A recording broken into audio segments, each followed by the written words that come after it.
Hello my dear students, গণিত ক্লাসে তোমাদের সবাইকে স্বাগতম। আমি সোহেল স্যার। আমি দেখো তোমাদের এইচএসসি 2026 যারা আসো, বিস্তার পরিমাপ ও সম্ভাবনা বলে তোমাদের নতুন একটা অধ্যায় যোগ হয়েছে। বিগত 5 বছর এই ধরনের কোনো প্রশ্ন কেউ ছিল না, কারণ এই সিলেবাসের ইনক্লুড ছিল না। তো 2026 যারা দিবা, তোমরা চ্যালেঞ্জের মুখে আছো, তোমাদের পড়াশোনার অনেক চাপ। তো নতুন চ্যাপ্টারটাকে আমি কীভাবে সহজ করে দেব সেটা নিয়ে আমি আজকে আমার ক্লাস। তো দেখো, আমার প্রথম টপিক হলো কোনো উপাত্ত যদি দেয়া থাকে তার পরিসরাঙ্ক আমরা কিভাবে বের করব। তো পরিসরাঙ্ক বের করার সিস্টেম খুব সুন্দর করে আমি তোমাদেরকে ক্লিয়ার করে দেব, একটার পর একটা সবগুলো তোমরা আমার এই ক্লাসেই পাবে। দেখো পরিসরাঙ্ক, পরিসরাঙ্কের ব্যাপারটা কি। এখানে দেখো আমাদের 10টা উপাত্ত দেয়া আছে এবং এই উপাত্ত যদি আমাদের এলোমেলোভাবে সাজানো থাকে, প্রথম কাজই হচ্ছে আমার ঊর্ধ্বক্রম বা অধক্রম অনুসারে সাজাতে হবে। তো আমি জানি তোমরা ঊর্ধ্বক্রম বা অধক্রম নিয়ে সাজানো কোনো সমস্যা না। এখন দেখো আমাদের পরিসরাঙ্ক, আমরা আমার সাথে তোমরা নোটও করে নিতে পারো। পরিসরাঙ্কের সূত্র হচ্ছে পরিসরাঙ্ক, এটা সূত্র হচ্ছে highest minus lowest divided by highest plus lowest into 100%। 100%। তো তোমরা দেখো তো এখানে যে 10টা উপাত্ত দেওয়া আছে, এই 10টা উপাত্তের মধ্যে আমরা হাইয়েস্ট লোয়েস্ট বের করতে পারি কিনা। দেখো তো হাইয়েস্ট হলো এখানে, হাইয়েস্ট হলো 100, লোয়েস্ট হচ্ছে 10। তো আমরা এখান থেকে দেখো -10 ডিভাইডেড বাই 100 প্লাস 10 ইন্টু 100%। তো এখান থেকে দেখো 90 ডিভাইডেড বাই 110 গুণ 100%। তো এটাকে যদি আমরা ক্যালকুলেশন আসবে, আমরা এটা ক্যালকুলেটরের সাথে সাথে করে ফেলি। 90 গুণ 100 ডিভাইডেড বাই 110, এটার রেজাল্ট আসছে 81.82%। মাই ডিয়ার স্টুডেন্টস, এটা হলো আমার পরিসরাঙ্ক। এখন আমি যাব কোনো উপাত্ত যদি দেয়া থাকে, কোনো এরকম উপাত্ত যদি দেয়া থাকে, তাদের চতুর্থক ব্যবধান কিভাবে বের করতে হয় সেটাই তোমাদেরকে দেখাবো। মাই ডিয়ার স্টুডেন্টস, আমাদের নতুন নিউ টপিক হচ্ছে চতুর্থক ব্যবধান বা চতুর্থক ব্যবধানাঙ্ক। কোনো তথ্য সারির চতুর্থক ব্যবধান বা চতুর্থক ব্যবধানাঙ্ক নির্ণয় করার আগে তোমাকে আগে একটা ফর্মুলা জানতে হবে। সেই ফর্মুলাটা কি দেখো, আমরা যদি চতুর্থক ব্যবধানকে আমরা জানি Q3 মাইনাস Q1/2।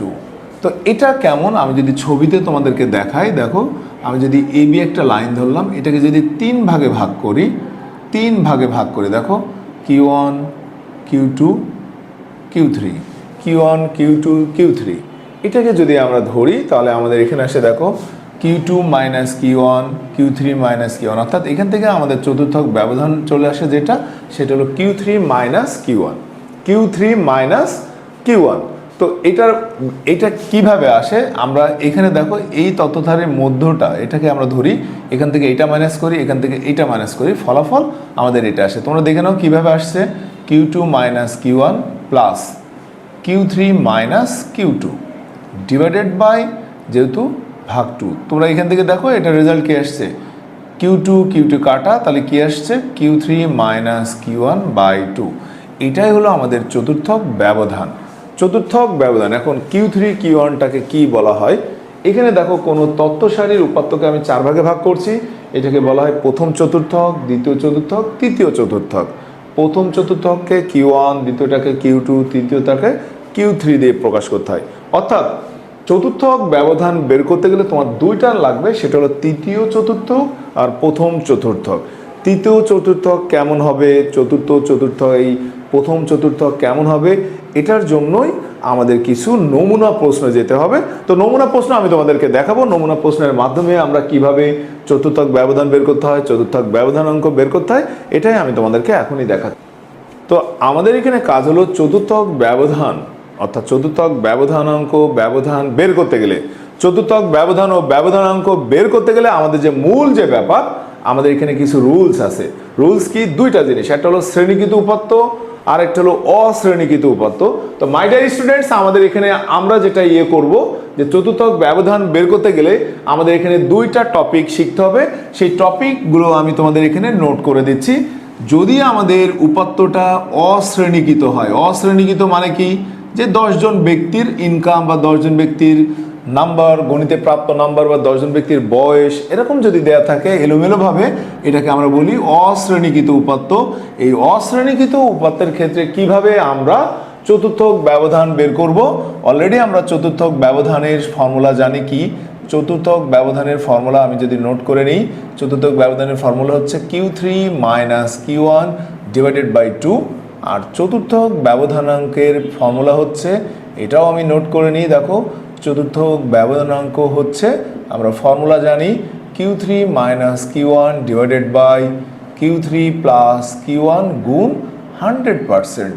তো মাই ডিয়ার স্টুডেন্টস, আমাদের এখানে দেখো আমি বোর্ডে একটা 10 জন ব্যক্তির অর্থাৎ 10 জন শিক্ষার্থী, যেভাবে নিবা 10 জন শিক্ষার্থী 10 জন ব্যক্তির গণিতে প্রাপ্ত নাম্বারের একটা ডকুমেন্টস আমি তোমাদের এখানে দেখালাম।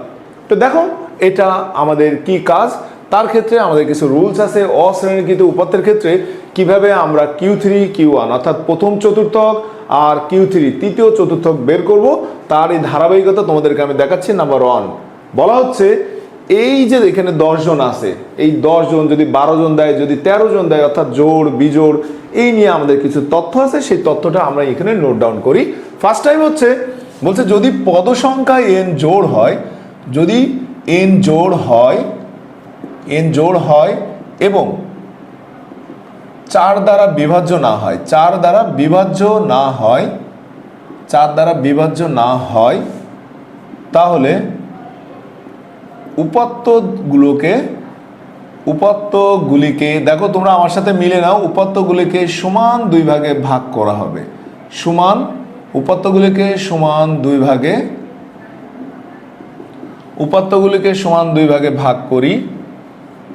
তো আমরা এটা পারবো, আমাদের অলরেডি উপরে আমাদের একটা কোশ্চেন দেওয়া আছে, আমি সেটা তোমাদেরকে এটার সাথে সাথে দেখাবো। দেখো যদি n জোড় হয় এবং 4 দ্বারা বিভাজ্য না হয়, তাহলে উপাত্তগুলিকে সমান 2 ভাগে ভাগ করি। প্রথম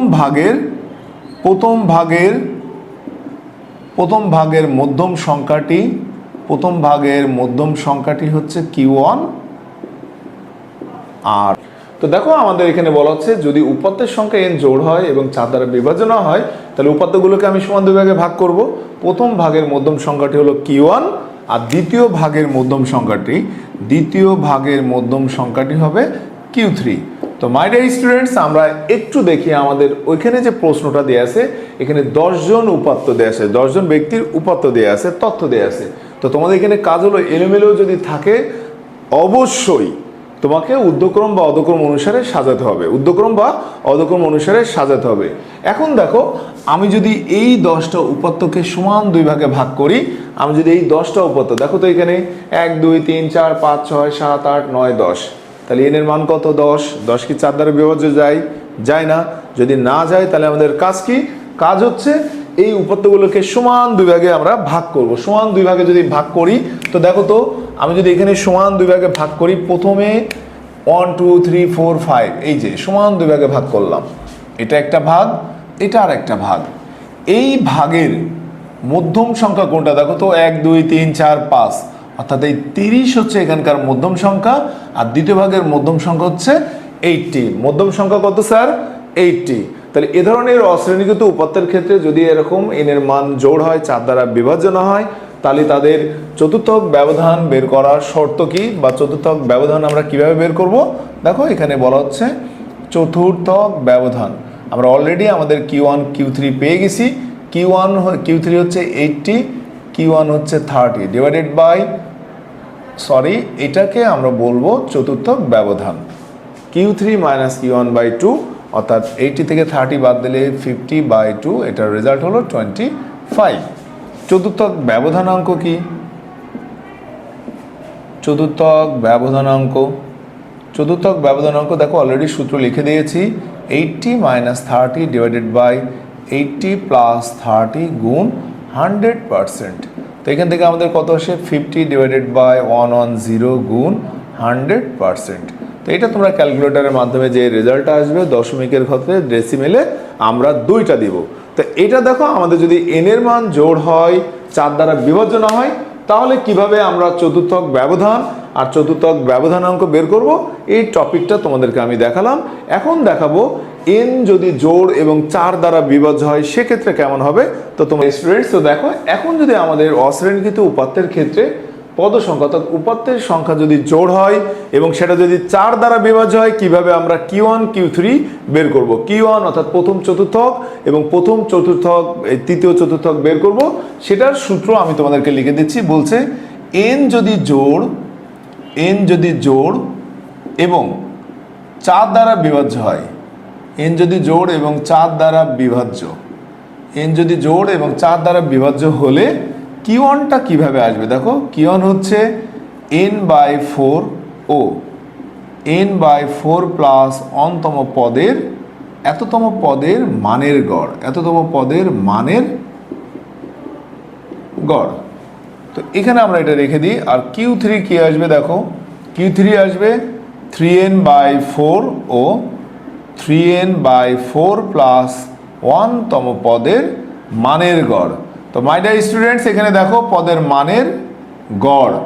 তো Q1 Q3 বের করার, অর্থাৎ পদ সংখ্যা জোড় হলে 4 দ্বারা বিভাজ্য না হলে আমি একটু আগেই বললাম, আর এখন হলো যদি জোড় হয় এবং 4 দ্বারা বিভাজ্য হয় তাহলে Q1 কি হবে, Q3 কি হবে, এটাই হলো আমাদের এখানকার মূল ব্যাপার। তো দেখো এখানে আমাদের 8টা উপাত্ত দেয়া আছে, তার মানে n এর মান কত, 8। 8 জোড়, 8 কি 4 দ্বারা বিভাজ্য হয়, হ্যাঁ হয়। তাহলে 4 দ্বারা বিভাজ্য হলে আমরা কততম পদের মানের গড় বের করব। দেখো সবচেয়ে বড় ব্যাপার হলো তোমাকে এখানে উপাত্তগুলো এলোমেলো দেয়া থাকলে তোমাকে মানের ঊর্ধ্বক্রম বা অধক্রম অনুসারে সাজাতেই হবে, নাহলে কিন্তু তুমি এই ফর্মুলা কোনো কিছুই ব্যবহার করতে পারবে না। তো দেখো এখানে আমাদের আছে n এর মান হচ্ছে 8, তাহলে আমি দিলাম দেখো 8/4 ও 8/4 প্লাস অনতম পদ এততম পদের মানের গড়। তো দেখো তো 8/4 মানে 2তম পদ ও 3তম পদের মানের গড়, 3তম পদের মানের গড়। তো এখান থেকে দেখো আমরা যদি বের করতে চাই 2তম পদ এখানে কোনটা আসছে, 2তম পদ হচ্ছে 20, 3তম পদ হচ্ছে 30। তাহলে আমরা এখান থেকে 20 প্লাস 30 ডিভাইডেড বাই গড় বের করতে বলছে, তাহলে আমরা এটা বের করলাম। দেখো এটার রেজাল্ট আসে 25, অর্থাৎ Q1 হচ্ছে 25। Q3 দেখো n এর মান আমি এখানে 8 দেবো, 3 × 8 ডিভাইডেড বাই 4 ও 3 × 8 ডিভাইডেড বাই 4 প্লাস অনতম পদ। তো এখান থেকে যদি আমরা ক্যালকুলেশন করি 6তম পদ ও 7তম পদ।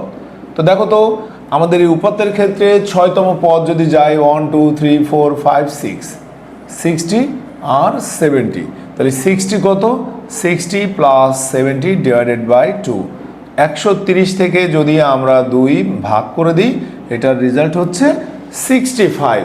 তো মাই ডিয়ার স্টুডেন্টস, আমি এখন চতুর্থক ব্যবধানে Q3 Q1 ব্যবহার করব। তো Q3 দেখো এখানে 65, এটা হচ্ছে -25 ডিভাইডেড বাই 2। তো 65 থেকে 25 বাদ দিলে 40, 40কে 20 দ্বারা 2 দ্বারা ভাগ করে দিলে এটার রেজাল্ট আসে 20। এটাই হলো চতুর্থক ব্যবধান। অনুরূপভাবে যদি চতুর্থক ব্যবধান অঙ্ক নিয়ে আসতে চাই, দেখো 20 ডিভাইডেড বাই 65 প্লাস 25 ইন্টু 100%। তো কাজ কি, 20 ডিভাইডেড বাই 90 গুণ 100%। তো মাই ডিয়ার স্টুডেন্টস, এটা ছিল n যদি জোড় এবং 4 দ্বারা বিভাজ্য হয় কিভাবে চতুর্থক ব্যবধান এবং চতুর্থক ব্যবধানাঙ্ক নির্ণয় করব সেটারই একটা টপিক। আমি এখন যাব n যদি বিজোড় হয় সেক্ষেত্রে কিভাবে আমরা চতুর্থক ব্যবধান এবং ব্যবধানাঙ্ক বের করব সেটাই দেখাবো। তো দেখো আমি বোর্ডে লিখছি 7টা উপাত্ত দিয়েছি, 7 কি বিজোড়। তাহলে এরকম উপাত্ত যদি 7টা থাকে সেক্ষেত্রে আমরা কিভাবে চতুর্থক ব্যবধানাঙ্ক বের করব, সূত্র কিন্তু আমি অলরেডি বোর্ডে লিখে দিয়েছি, এটা দেখে নাও। চতুর্থক ব্যবধানাঙ্কে ব্যবধানের সূত্র হলো Q3 - Q1 বাই 2, আর চতুর্থক ব্যবধানাঙ্ক হচ্ছে Q3 - Q1 by Q3 + Q1 into 100%। তো দেখো এখানে যে ব্যাপারটা, যদি উপাত্ত সংখ্যা n বিজোড় হয়, বিজোড় হলে তাহলে আমরা নোট করে ফেলি n বিজোড় হলে দেখো কিভাবে আমাদের মধ্যক এই প্রথম চতুর্থক আর তৃতীয় চতুর্থক আসবে। অর্থাৎ আমরা লিখতে পারি প্রথম চতুর্থক Q1 এর মানটা আসবে n + 1 যদি আসে n প্লাস 1/4, n প্লাস 1/4 তম পদ। এটা হলো Q1, তৃতীয় চতুর্থক Q3, এটার মান কি আসবে n প্লাস 1/4 গুণ 3 তম পদ। তো আমাদের এখানে দেখো তো, এখানে দেখো আমাদের 7টা উপাত্ত দেয়া আছে। এই 7টা উপাত্ত হলো, এখানে উপাত্তের সংখ্যা n বিজোড়। বিজোড় হলে কিভাবে আমরা চতুর্থক ব্যবধান এবং চতুর্থক ব্যবধানাঙ্ক বের করব সেটাই দেখো। তাহলে আমাদের এখানে নোটিস কি দেখো, n বিজোড়। তাহলে n বিজোড় হলে Q1 এর মান কি হবে? Q1 এর মান হবে n প্লাস 1/4 তম পদ। তো মাই ডিয়ার স্টুডেন্টস, এখানে দেখো n এর মান হলো 7, 7 প্লাস 1/4 তম পদ, অর্থাৎ এখানে হলো দেখো কি আসছে 2 তম পদ। তো তোমরা ইতিমধ্যেই এই সারণীর 2 নম্বর পদ কোনটা? 20। তাহলে Q1 হচ্ছে 20।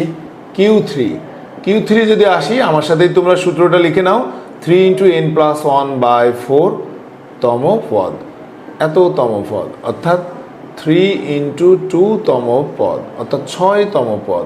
কততম পদ? 6 তম পদ। তো তুমি সারণী থেকে কাউন্ট করো, 1 2 3 4 5 6, এটার মান কত? 60। তাহলে এভাবে আমরা Q1 Q2 বের করে আমরা চলে আসছে। তো এটার রেজাল্ট কি হবে? 60 মাইনাস 20/2, তার মানে 40 থেকে 20 বাদ দিলে এটা 20। দেন চতুর্থক ব্যবধানাঙ্ক কি? 20, 60 প্লাস 20 গুণ 100%। তো এখান থেকে আমাদের কি রেজাল্ট আসে দেখো, 20/80 গুণ 100%। এটা তোমরা ক্যালকুলেটরের মাধ্যমেই এর সমাধানটা করে নিবা। তো এটাই ছিল তোমাদের বিস্তার সম্ভাবনার নতুন একটা ফার্স্ট টপিক, কিভাবে আমরা পরিসরাঙ্ক চতুর্থক ব্যবধানাঙ্ক বের করতে হয়, এটাই তোমাদেরকে দেখালাম। নতুন কোনো কিছু নিয়ে দেখা হবে আগামী ক্লাসে। সে পর্যন্ত সবাই ভালো থাকবেন, সুস্থ থাকবেন। আল্লাহ হাফেজ।